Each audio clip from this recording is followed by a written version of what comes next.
basically what is missing is the third transformation. Yeah. You did already the first two. Mm-hmm. Which ones were the first two? Well, is that right? The transformations were just from life force into astral, and from astral into mind. Yeah. And the third one into Akasha. Yeah. Oh, okay. Third one Makes into sense, Akasha. Yeah. And then after Akasha, we summon a pillar of light, bring that down through us, and then we continue connecting with the Akasha, using the Akasha to open up space in ourselves so for that light to stream through. The more Akasha we conduct, the more light can pulled through, right? And afterwards, we'll go into a little more of the theory, how it worked, go over some of the sensations experience, and kind of pull things together intellectually after we've had the experience. And then, we'll go from there. So, there's a few ways to enter Akasha. Like the first way that people typically enter Akasha is through the solar plexus, and by like doing the equanimity exercise we did yesterday, right? Putting fire, air, water, earth into respective regions, typically inside of yourself, because it's a later skill for people to do that outside of self with that tetrapolar magnet exercise we did yesterday. But if you're able to follow along with that, then same basically, just different effect and different energetic and purpose. So another way we can transfer the Akasha element or experience the Akasha element is through concentration, right? Like we focus on an object, we go extremely deep into that object. Usually, it takes people years to enter the Akasha through that, unless they have a really, really huge amount of concentration. Another method of entering the Akasha that's really pretty simple is through transmission. And the transmission we'll be doing in this sit is through the Kabbalistic letters. Okay, and afterwards I'll share with you the letter, how we used it, how that worked, and that will help get a deeper understanding of the mechanics. And then afterwards we'll go into a little bit of theory about pulling things through Akasha, and then some of the later lessons and classes will make more sense. Okay. And just to check in, do you have like some background, like intellectually with Akasha through like Dinesh's course, or through reading, or through any Tai Chi? I read Bardon's book. So it was talking about Akasha. It was already talking about Akasha, and also in yoga there is this idea of Akasha. Yeah. In different hermetic. Yes, I did. Yeah. Okay, perfect. Yeah. Cool. So are you familiar with the 4 cycle breaths? Yes, we did it. Yes. Okay, so you did the 4 cycle breath. So basically do that, and then once we're at mental, we'll go from the astral breathing, like breathing in timelessness and breathing out spacelessness, whilst imagining a purple color that has an infinity quality in it. Okay, maybe could you just remind me the four cycle breath was again, because I'm forgetting. Yeah, now. it's pretty simple. You breathe in the energy. Yes. You hold. You breathe out, deepening the sensation. Okay. Hold. Okay. I think we use that for the bones, if I'm not wrong. Yeah. Yes. For the bones, and then also we visualize a color, but it was another time, not for the bones. We visualized. We used that also yesterday with the colors. Did we use it? Yeah, colors help us get a sensation or an energetic signature of what to tune into. Yeah. And then eventually it becomes automatic, where our body memory captures a feeling, and we don't need to visualize actively. Okay. But sometimes actively visualizing and listening to the color, if the color comes up for you, then that's like the time to really tune into it. But with things, we start with imagination, and then we get until we capture the energy, and then it's something we tune into or we activate. Oh, okay. So that's always the process. Start with imagination, then leave the imagination and capture, go into the real thing. Yeah. And another way of saying that is visualization, right? Yes. Before we walk out of the room, or before we get up from our chair, like there's a part of our spirit or mind that visualizes, or Makes sense. Yeah. Same principle. Perfect. Okay, so I'll start with 4 cycle breathing in and out for a few moments. Breathing in vital energy, getting in a good posture, erect spine, tucking your chin in, putting the tongue at the roof of your mouth.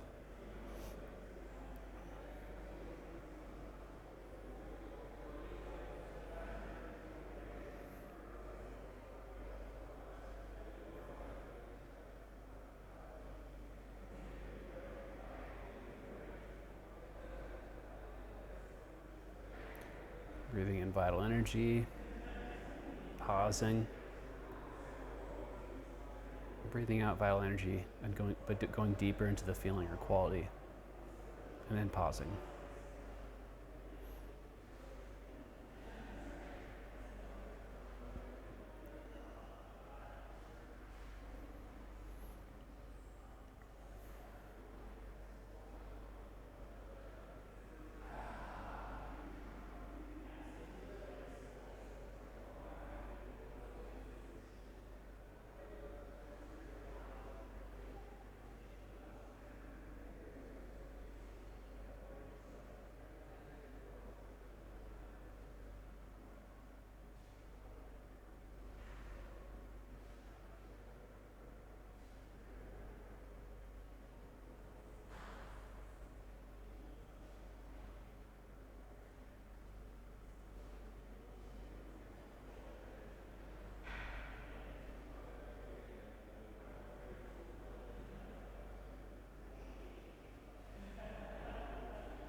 And now,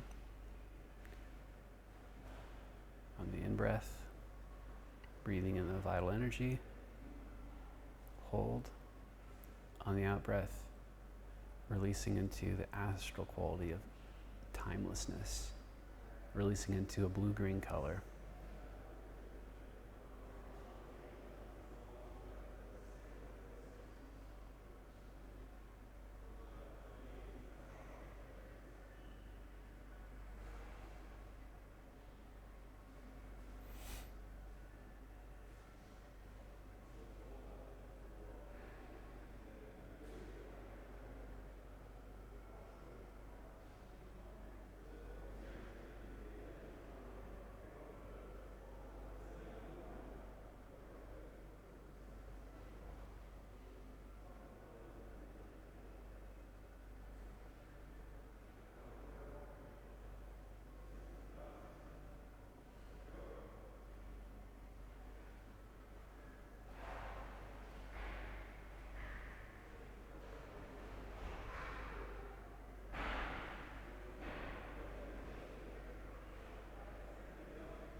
And now breathing in timelessness, taking a pause, and then breathing out a deepening into that sense of timelessness on the exhale, falling deeper into that quality of timelessness.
And now, doing the second transformation. Breathing in astral energy. And now, connecting that to the releasing of space on the out breath. Expanding your mind further and further out on every out breath.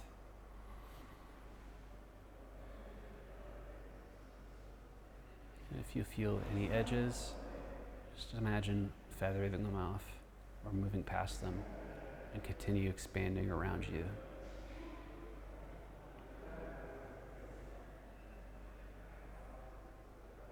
Keep expanding the space until you feel there is no space to expand into anymore. Imagining you have no edges.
And now just breathe the mental energy, that quality of spacelessness, in and out with the 4-cycle breathing.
And now, focusing on a dark violet color, breathing in timelessness, taking a pause, breathing out a sense of spacelessness, taking a pause, tuning into a dark violet color, focusing on the quality of infinity.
Maintaining this awareness of this Akashic state of trance.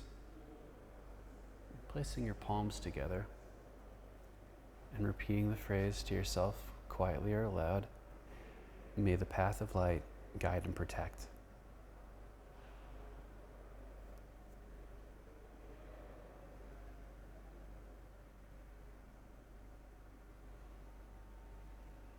And imagining a pillar of light passing through from above your crown, through your three bodies, through your pineal gland, chest area, lower dantian, through your feet, through the earth, allowing this light to pass through as you're breathing in the Akasha element in and out.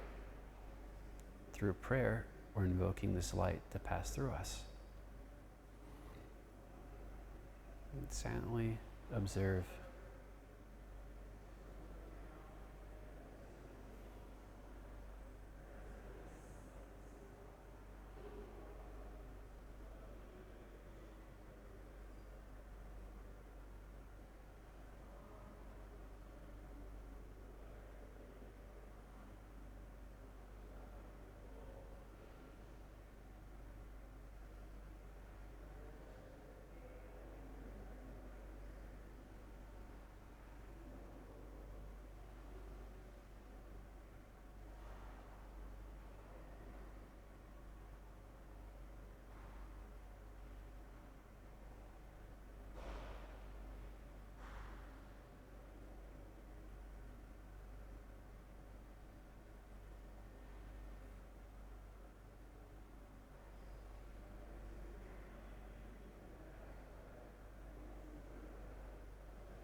Feel free to place your hands and rest them or hang them in the air, whichever feels comfortable.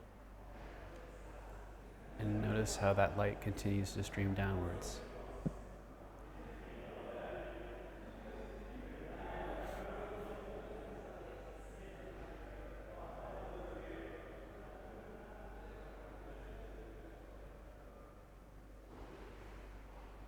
Breathing in and out the Akasha element. As the Akasha creates a vacuum through which that light can be pulled through you.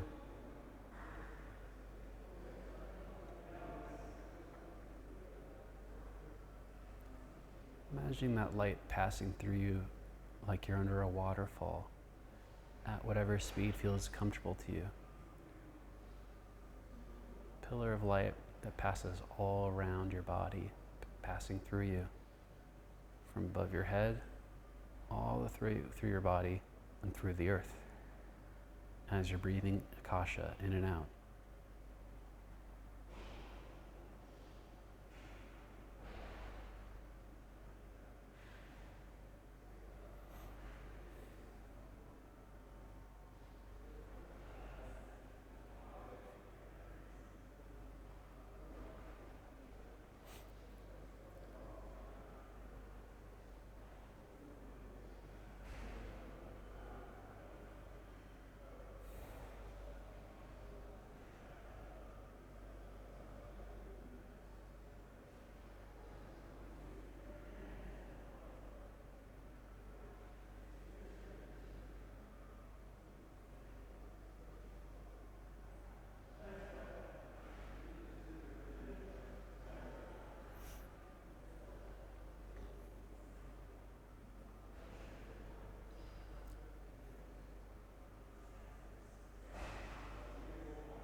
Pressing your hands together,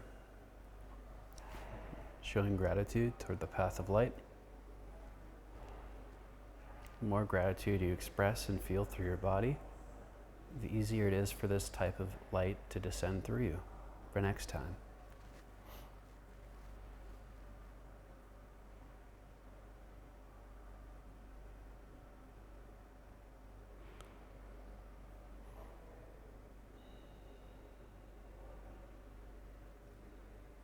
And as soon as you're ready, you can bring your hands to your side, come back to the room around you, have a look around.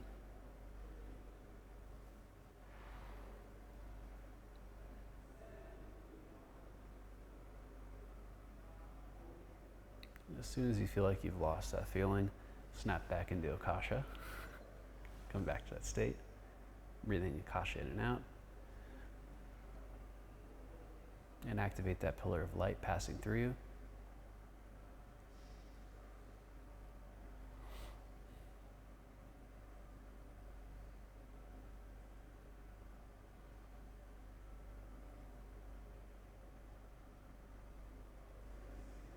Once you feel like you've hit that peak that you had when you last started, then release it again and come back to the room around you.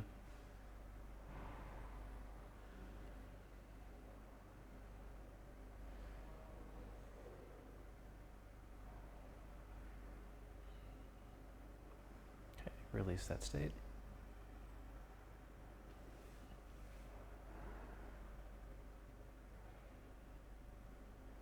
Ground yourself. Maybe have a drink of water real quick.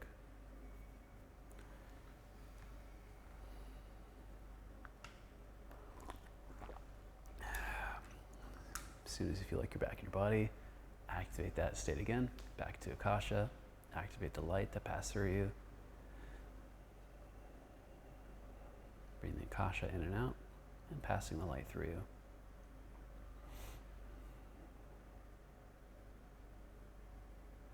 And notice how quickly you get back to that peak state that you were in before.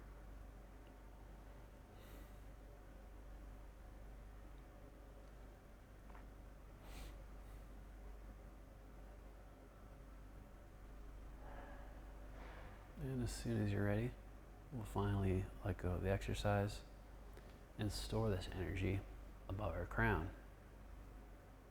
You can store this energy in your bone marrow if you wish, or you can store it above your crown. For this exercise, we're going to store it above our crown. If you gently open your eyes, maintaining the state of awareness you're in, and face me, you can have your hand above your head like this. Feel the tip of your finger, and now bring the bottom of your hand up to where the tip of your fingers were before. Make a fist and clench it 3 times. 1, 2, 3. And connect with that spot above the crown.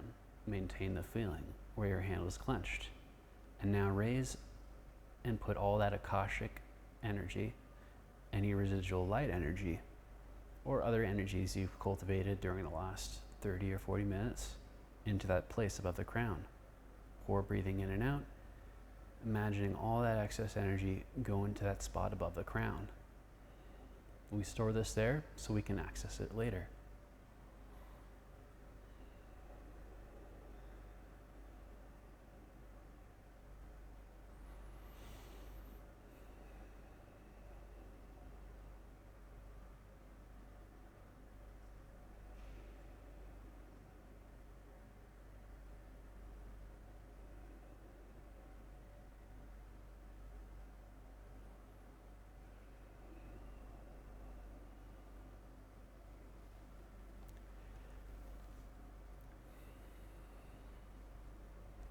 Try to, in a few breaths, release all the excess energy up there at once. And trust that all that energy is released up there.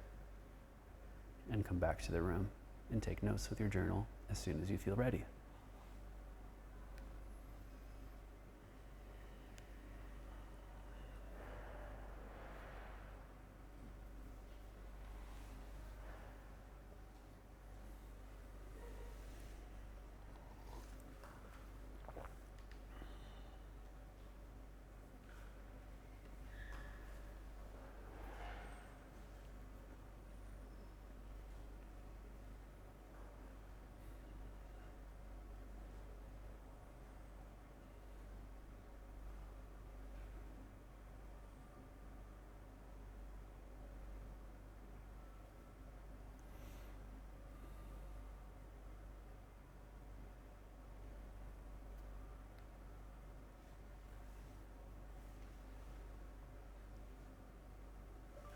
Release time, space.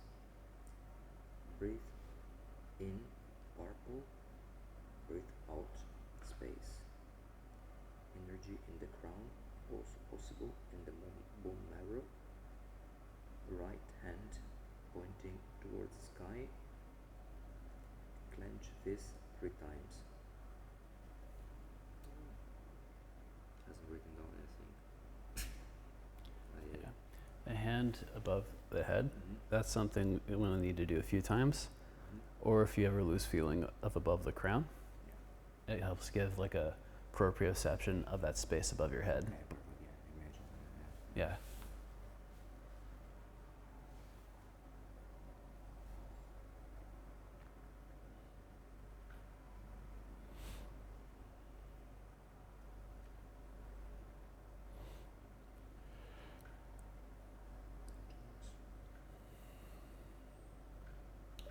Release.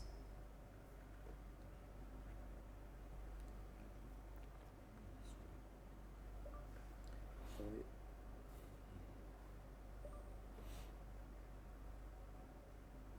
Release time and space.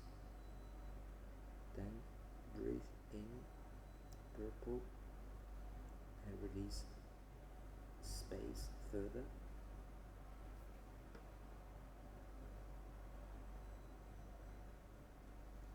Release space further. Take energy up to the crown, also possible bone marrow.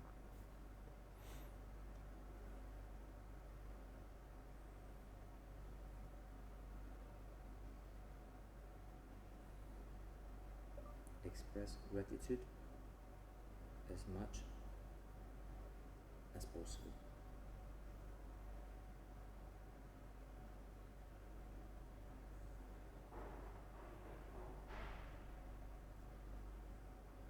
Proportional to Akasha to come back. Mhm. Yeah, so prayer invites light to come back. Yeah, light. Yeah. But light, well, Akasha is made of light, right? Makes sense? Or Akasha is like Wuji, it's like the emptiness space, underneath all space, form. which is no space. Yeah, and then light is more like Kind of substance. it's closer to Tao, and then it's closer to Tao, like pure unmanifested energy, like the Tao. Yeah, Tao. and so then it splits off and becomes dual by entering our sphere, but through the intention of prayer, it creates a vacuum through which the intent of light then gets pulled through and manifested through us. Okay. Prayer creates an environment of stillness and equilibrium, and it creates a vacuum through which the intention of our prayer can then be activated. We use may the path of light guide and protect, so that the light that manifests and comes through guides and protects us back to the source from which it's created, Okay. from that universal light. Okay. Perfect.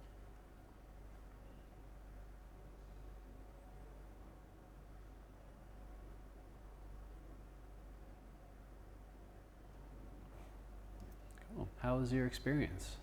Nice. Yeah, nice. I had light all over and through the body. Yeah. And all over the top of me. Yeah. Yeah. I did already something like this different in Taoist practices. Yeah. Where we worked the light.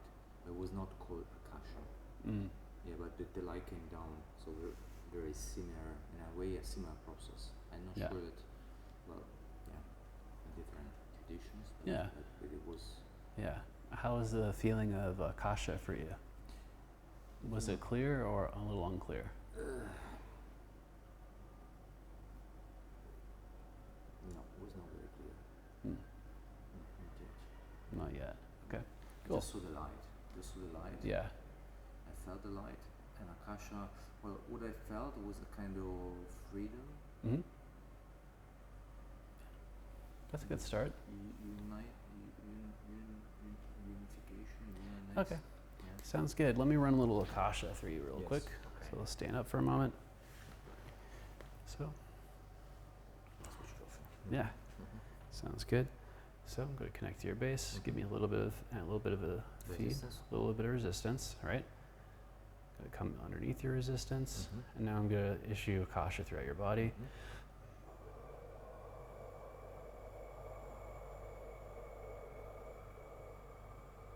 Just relax into that feeling. You can have your eyes closed or whatever feels comfortable. Imagining that dark violet color.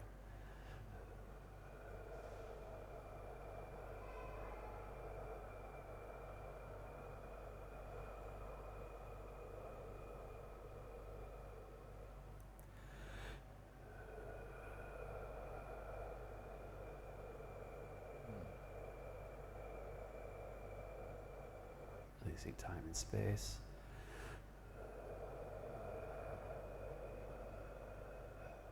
Tuning into that infinity quality.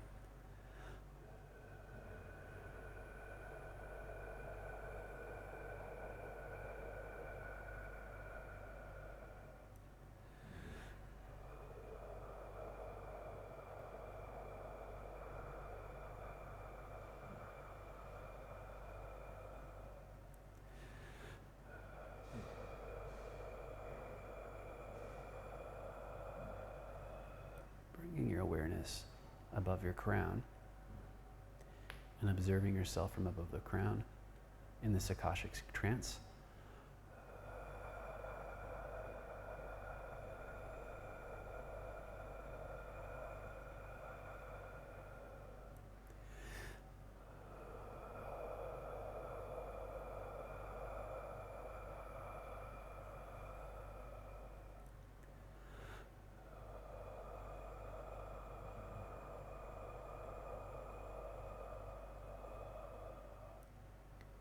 maintaining this, breathing this feeling in and out, while you slowly come back and take a seat, maintaining the state of awareness, the state of trance, coming back into your seat. There we go.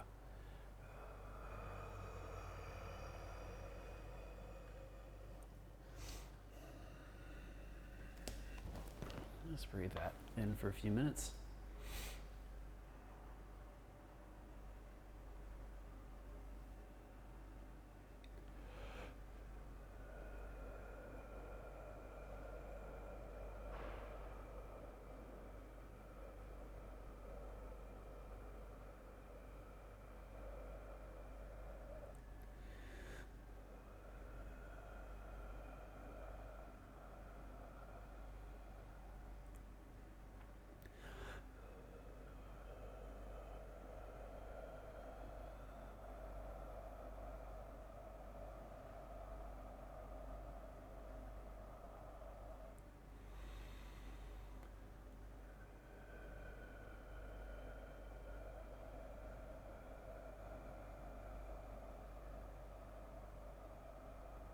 Releasing time and space. Being above the crown. Releasing identification with the body, the mind, the sensations. Relaxing and releasing all sensations, body mechanics.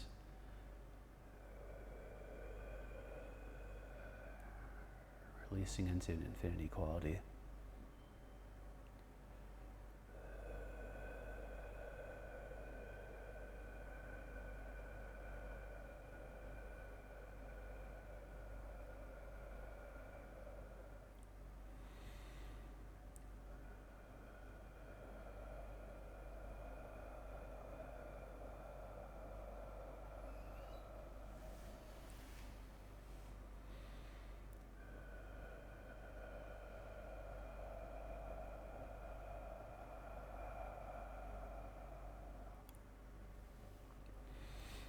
Be here for a few more moments.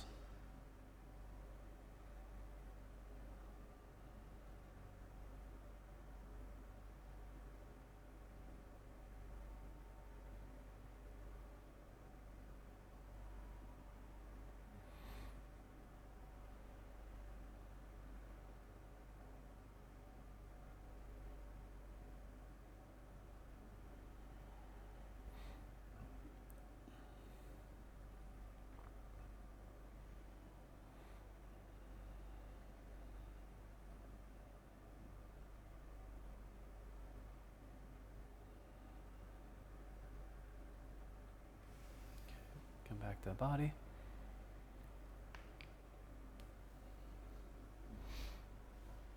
You can store any excess Akasha above the crown. I feel it, still feel it over the crown. Yeah. Shall I do with the hand or? No, you don't need to. If you have the feeling, you can just go for it. Yeah, this is it was much clearer. Much clearer. I felt this vibration. I don't know how to describe it. Like boom, boom, boom, boom, boom, boom. Like this. Hmm. Then some kind of opening. I didn't see anything, but I felt a kind of opening. I also got the light headache. Just light because I haven't slept much this night. Probably. But yeah, interesting. Also getting some light. Shoulder thing, but maybe it doesn't have to do with that. Maybe just because I'm tired. This is different. But otherwise, I felt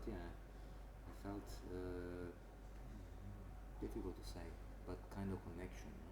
Kind of connection through the whole body. Some warmth. Yeah, kind of energy, electrical energy flowing through the body. I think it's kind of electrical energy. Yeah. Perfect. Sounds good. Sounds good. Yeah. Definitely clear. Very clear. Very clear. Great. So then when we're in the bigger group class, when we're doing an Akashic sit, then that's going to be an opportunity to deepen the feeling and sensation. I also recommend that you take 1 or 2 or 3 more times at home to connect with the Akasha and connect with the light. Yeah. Running through the 3 transformations, even if it's a bit quick, will just help your, not only your muscle memory, but it'll help you take ownership of the different energetics and the frequencies. We'll have a lot of time to practice it in class, but it's really important to do it at least a few times at home, so that you can do it anytime you want. Yeah. Because doing this exercise is like the most important exercise you'll learn, because it's about alchemizing and transforming energy from one state to another. And then this reflects in our ability to transform, elevate energy, any type of energy, in ourselves or externally with patients or practices or space. So the mechanics of this, of ascending, descending energy, super valuable and important. Yeah. So yeah, you got it. Perfect. Any questions? And what about descending energy? Yeah, that's what we do with the non-dual light, with the pillar of light that we pull down. Okay, I see. Yeah, so we learn how to connect, raise energy up, and then we learn how to pull the highest energies down. Okay. And in this case, now you can pull really high level energies down through yourself or others. Okay. And also through the mechanism of prayer, you can intend different types of energies to run through. And you can create a vacuum in space to run different forms of light or different energies to manifest through the light. And you can also pull different energies through the Akasha, which isn't part what a lot of people in the main class segment are working on right now. Okay. Yeah, perfect. Okay. Great. Any more questions? No, I think it's good. And the dual light, when are we going to do it?